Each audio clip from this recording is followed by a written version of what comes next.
لبیک یا حسین لبیک یا حسین اعوذ باللہ من الشیطان اللعین الرجیم بسم اللہ الرحمن الرحیم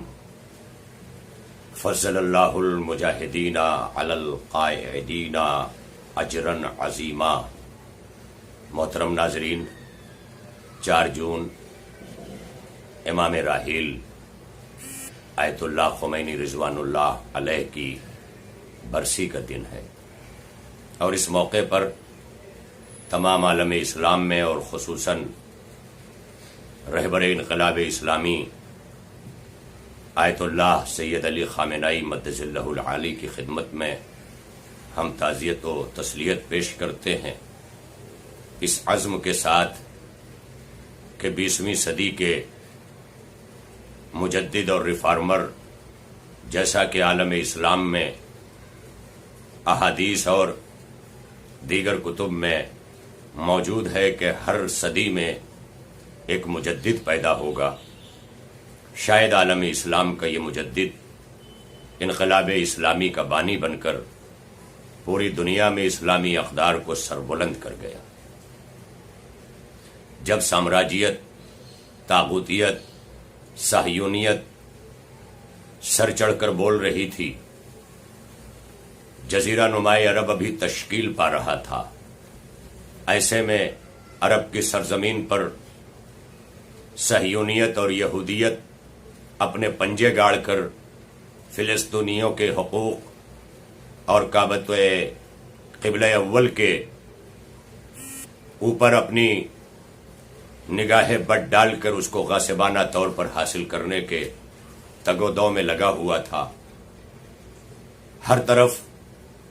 اسلامی منظرنامہ پاش پاش تھا،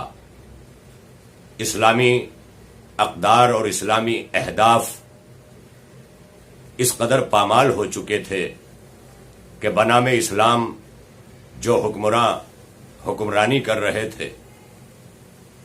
وہ صہیونیت اور سامراجیت کے چنگل میں اور ان کی گود اور ان کی آغوش میں بیٹھے ہوئے تھے۔ خود شاہ ایران کہ جس نے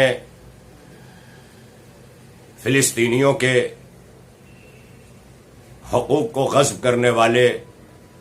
اسرائیل کی ملک کے طور پر تائید کر دی اور اسے ملک کے طور پر تسلیم کر لیا، یہ سارے منظر، یہ مدبر زمانہ، یہ مفکر دوراں، یہ مجدد صدی اپنی نگاہوں سے دیکھ رہا تھا اور خاموش نہ بیٹھا۔ امام راحیل نے جلا وطنی، قید و بند اور تمام صعوبتیں برداشت کی۔ خود ایران کا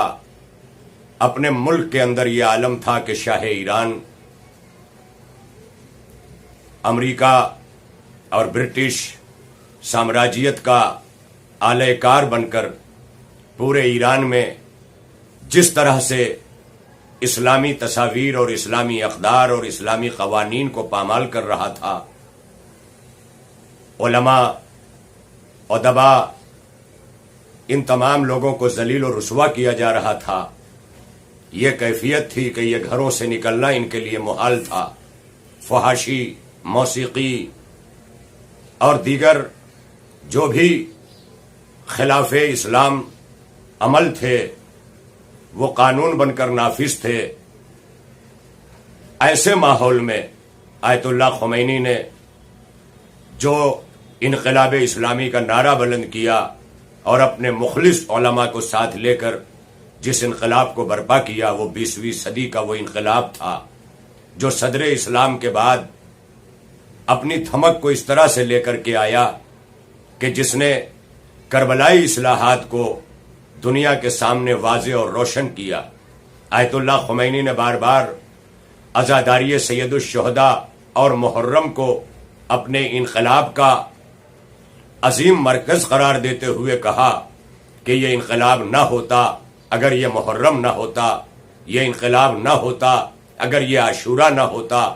گویا آیت اللہ خمینی نے اپنے بین السطور میں اور اپنے لب و لہجے میں یہ بتانے کی کوشش کی تھی کہ یہ سامراجیت، یزیدیت کی کوکھ سے جنم لینے والی ہے. یہ صہیونیت یزیدیت کی پالی ہوئی ہے. ان لوگوں نے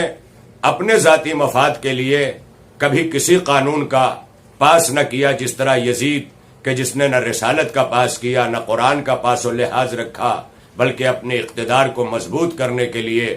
خود نواسۂ رسول کی بھی شہادت اور نواسۂ رسول کو بھی کربلا کے میدان میں گھیر کر کے لے آیا. لیکن آیت اللہ خمینی نے دنیا پہ واضح کر دیا کہ مجاہدین وہ ہیں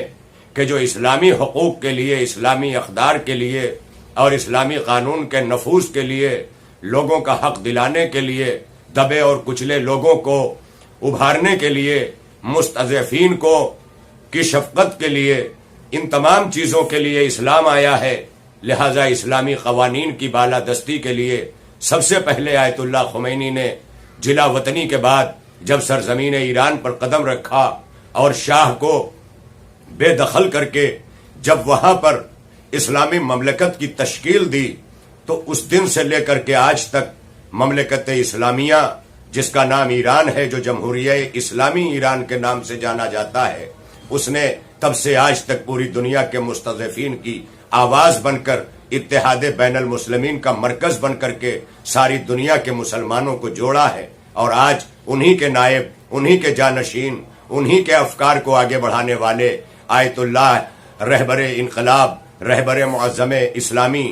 سید علی خامنائی مدظ اللہ العالی نے انہی چیزوں کو آگے بڑھایا ہے. اور یہی وجہ ہے کہ جس طرح سے آیت اللہ خمینی نے اپنے دور میں طاغوتیت، امریکیت، اسرائیلیت، صہیونیت کو شکست دی تھی، آج اسی پر گامزن رہ کر کے رہبر معظم انقلاب اسلامی آیت اللہ خامنائی مدظ اللہ العالی نے انہی اقدار کو آگے بڑھایا ہے. اور آج پوری دنیا میں جس طرح سے آیت اللہ خمینی نے علم و ادب کا بول بالا کیا، اسلامی اقدار کا بول بالا کیا. شاہ کا زمانہ وہ تھا کہ جب لوگ لباس اسلامی میں نکلنے پر ذلتوں کا سامنا کر رہے تھے، آیت اللہ خمینی نے اپنے سر پر اسی دستار کو رکھ کر پوری دنیا میں اسے اتنا محترم اور معظم بنا دیا کہ باطل طاقتیں اس لباس سے دہلنے لگیں. یہی وجہ ہے کہ اس لباس میں جب شہید نمر آئے تو سعودیہ دہلا، اسی لباس میں جب ہمارے آیت اللہ زکزکی آئے تو نائجیریا دہلنے لگا. اور یہ تمام لوگوں کا دہلنا اس بات کی دلیل ہے کہ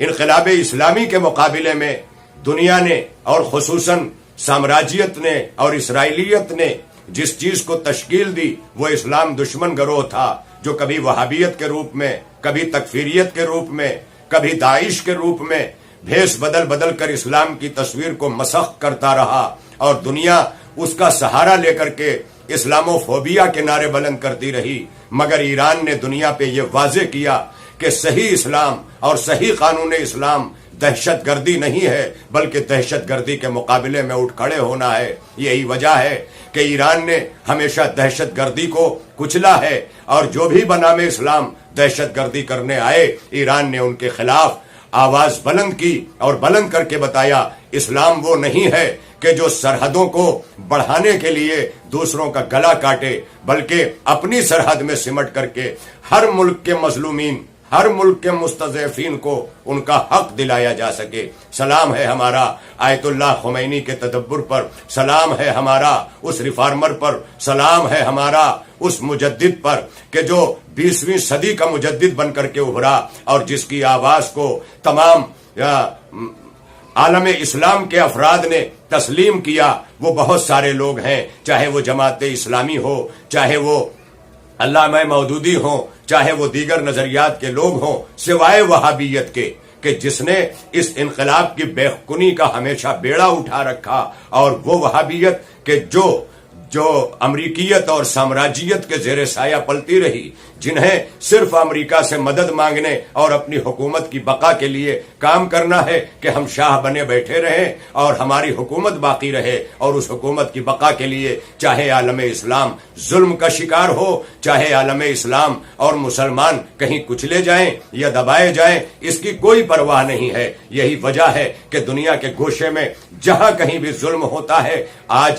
ایران بول پڑتا ہے اور بول کر کے یہ بتاتا ہے کہ یہ ایران کی آواز نہیں ہے بلکہ انقلاب اسلامی کی آواز ہے، بانی انقلاب اسلامی کی آواز ہے، کہ جس نے انقلاب برپا کر کے کبھی یہ نہیں چاہا کہ ہمارے یہاں ہمارے ساتھ اقتدار رہے۔ خود آیت اللہ خمینی نے اقتدار میں حصہ نہیں لیا، نہ اپنے بیٹوں کو جبکہ موجود تھے کسی کو نہ حکومت میں حصہ دیا، بلکہ جو اہل تھے کہ جو اس انقلاب اسلامی کا تحفظ کر سکتے تھے، جنہوں نے قربانیاں دی تھیں، جنہوں نے شانہ بشانہ چل کر کے آپ کے مقصد کو سمجھا تھا، ان لوگوں کو اقتدار میں لا کر کے، اور یہ اقتدار اس لیے نہیں حاصل کیا گیا تھا کہ حکومت کی جائے، یہ اس لیے حاصل کیا گیا تھا کہ تاکہ اس کے ذریعے پوری دنیا میں اسلامی اقدار کو سنبھالا جا سکے، اسلامی اقدار کو بلند کیا جا سکے، اور جو مسخ کرنے والے اسلام کے لوگ ہیں انہیں قابو میں کیا جا سکے۔ یہی وجہ ہے کہ اپنی ہمت و جرأت کے ساتھ ہر قربانیاں ایران دیتا رہا، مگر کبھی باطل کے آگے اسلحہ نہیں ڈالا۔ اور کیسے ڈالتا؟ اس لیے کہ امام حسین علیہ الصلوۃ والسلام نے کربلا میں پہنچ کر اپنے 72 کو لے کر کے یہ بتایا تھا کہ حکومت پانے کے لیے حسین نہیں اٹھا ہے، بلکہ دنیا کی حکومتوں کو اسلامی اقدار، اسلامی قانون، عظمت رسالت، عظمت قرآن منوانے کے لیے اٹھا ہے۔ یزید نے عظمت قرآن کا انکار کیا تھا، یزید نے عظمت رسالت کا انکار کیا تھا، لہذا آیت اللہ خمینی نے شاطم رسول سلمان رشدی کے قتل کا فتویٰ صادر کر کے یہ بتایا کہ چاہے وہ یزید ہو اور چاہے وہ سلمان رشدی ہو، کوئی شاطم رسول برداشت نہیں کیا جائے گا۔ شاطم رسول کسی طرح سے جو ہے وہ قابل قبول نہیں ہے، لہذا ہر دور کا شاطم رسول آج ایک فتوے کی زد میں رہ کر آیت اللہ خمینی کے لرز رہا ہے۔ یہ لرزنا بتا رہا ہے آج دنیا کبھی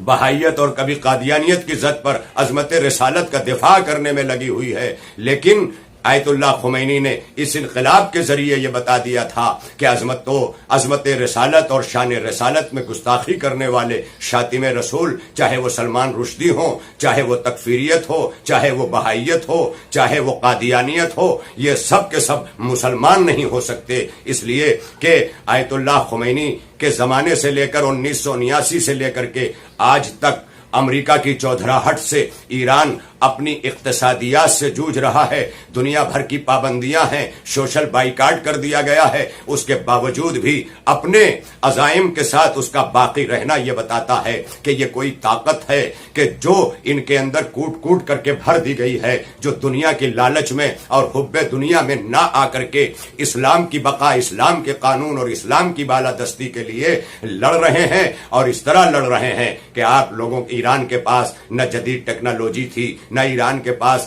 جدید اسلحے تھے، لیکن علامہ اقبال کے اس شعر کی روشنی میں ایران اپنے عزائم پر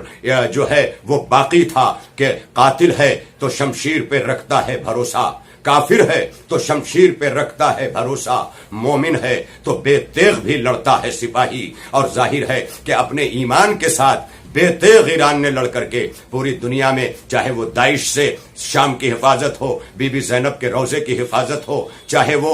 دنیا میں کہیں بھی ہو، حزب اللہ نے بڑھ کر کے ایران سے شانہ ملایا اور اسرائیل کو اس کی اوقات دکھا کر کے یہ بتایا کہ اسرائیل فلسطینیوں کا حق ہے اور قبلہ اول مسلمانوں کا ہے۔ آیت اللہ خمینی نے، جو کہ شاہ نے سب سے پہلے تائید کر دی تھی کہ اسرائیل ملک ہے اور وہ یہودیوں کا ہے، لہذا انقلاب لانے کے بعد آیت اللہ خمینی نے سب سے پہلے یہ واضح کیا تھا کہ قدس ہمارا ہے اور فلسطینیوں کا حق ہے اسرائیل، لہذا جب تک ایران باقی ہے تب تک فلسطینیوں کے حق کے لیے آواز بلند کرتا رہے گا۔ اور آج یوم قدس پوری دنیا میں رمضان المبارک کے الوداعی جمعے میں جو منایا جا رہا ہے وہ آیت اللہ خمینی کے اعلان کا نتیجہ ہے، اور شاطم رسول جو آج گستاخان رسول چپکے ہوئے پڑے ہیں، ڈرے ہوئے پڑے ہیں، وہ آپ کے ایک فتوے کا نتیجہ ہے جو سلمان رشدی کی شکل میں انہوں نے تو دیا، لیکن پوری دنیا کے شاطم رسول تک یہ پیغام پہنچ گیا۔ میں عالم اسلام کا شکر گزار ہوں جو اتحاد میں یقین رکھتے ہوئے اسلامی اقدار کی بالادستی کے لیے لڑ رہے ہیں۔ آج 4 جون کا دن آیت اللہ خمینی کی برسی کے دن، یہ احیاء کا دن ہے، یہ تجدید عہد کا دن ہے کہ ہم اس اتحاد بین المسلمین پر باقی رہتے ہوئے ہم کوشش کریں گے کہ جب تک ہماری جان میں جان ہے، جب تک ہماری فکر بیدار ہے، جب تک ہم زندہ ہیں، ہم طاغوتیت، صہیونیت اور سامراجیت کے خلاف کھڑے رہیں گے اور دنیا کو عدل و انصاف دلاتے رہیں گے، دنیا کے مظلوموں کا ساتھ دیتے رہیں گے، اور مظلومیت کے لیے نہ شرط مذہب ہے اور نہ شرط مسلک ہے۔ جہاں کہیں بھی جو مظلوم ہیں ان کی مدد کے لیے ایران ہمیشہ آگے آتا رہے گا۔ میں اللہ سے دعا گو ہوں کہ جلد از جلد ایران کا اقتصادی جو ہے وہ محاصرہ بھی ٹوٹے، جلد اور جلد یہ امریکیت، یہ طاغوتیت، یہ سامراجیت نیست و نابود ہو اور پوری دنیا میں اسلام کا بول بالا ہو سکے، اور پوری دنیا یہ دیکھ لے کہ اسلام وہ نہیں ہے کہ جسے وہابیت، تکفیریت، طاغوتیت اور سامراجیت پیش کر رہی ہے۔ اسلام تو وہ ہے کہ جسے انقلاب اسلامی ایران نے دنیا کے سامنے 1979 سے سن 2020 تک اب تک منوایا ہے کہ دیکھو اسلام یہ ہے کہ جس کا انقلاب آیت اللہ خمینی نے ایران میں شاہ کے خلاف بغاوت کر کے کیا تھا، مگر وہ پوری دنیا میں شاہ نما جیسے لوگوں کے لیے بغاوت کا اعلان بن گیا۔ یہی وجہ ہے کہ ایسی ساری شاہی آج ایران سے لرز رہی ہے، خوف زدہ ہے، اس لیے کبھی اسرائیل میں پناہ لے رہی ہے، کبھی امریکہ کے ساتھ پناہ لے رہی ہے، اور ان سب کا پناہ لینا اس بات کی دلیل ہے کہ انہیں حکومت عزیز ہے، اسلام عزیز نہیں ہے، اور جسے اسلام کے مقابلے میں حکومت عزیز ہو جائے وہی یزیدیت ہے، اور یزیدیت کی راہ پر چلنے والوں کے لیے ہمیشہ حسینیت زندہ باد رہے گی، اور یزیدیت مرد آباد رہے گی، سامراجیت مرد آباد رہے گی، صہیونیت مرد آباد رہے گی، اور انقلاب اسلامی ہر دور میں زندہ باد رہے گا۔ وآخر دعوانا ان الحمد للہ رب العالمین۔